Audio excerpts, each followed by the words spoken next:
अस्सलाम वालेकुम, आप देख रहे हैं पीए न्यूज एचडी और मैं हूं आपके होस्ट सादिया बतूल। शामिल करते हैं आज की अहम खबरें। लाहौर पंजाब हुकूमत ने मौसम की पेशन गोई के निज़ाम और फसलों की निगरानी के लिए स्पार्को की स्पेस टेक्नोलॉजी के इस्तेमाल का फैसला कर लिया। स्पार्को हुकाम का कहना है कि स्पेस टेक्नोलॉजी का ज़मीन पर मबनी मनसूबा बंदी, सैलाब से बचाव और फसलों की पैदावार की निगरानी के लिए इस्तेमाल होगा। सूबे में मौसम की निगरानी से मुतालिक आलात की तनसीब का भी फैसला किया गया है।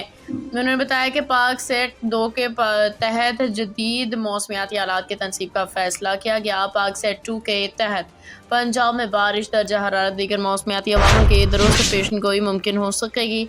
मौसमियाती डेटा से न सिर्फ फसलों की पेशन गोई बल्कि डिजास्टर मैनेजमेंट को बेहतर बनाया जा सकेगा।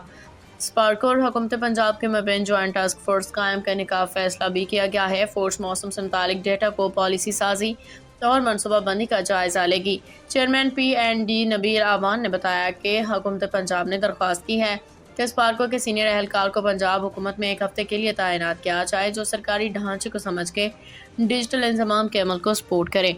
उन्होंने ये भी बताया कि मुश्तरका स्टेयरिंग कमेटी और प्रोजेक्ट ऑफिस कायम करने का भी फैसला किया गया है। महकमा जाती सालाना तरक्याती मनसूबों में स्पेस डेटा की शमूलियत होगी। न्यूज स्टूडियो से अब तक के लिए इतना ही। मजीद खबरों और अपडेट्स के लिए देखते रहिए पीए न्यूज HD।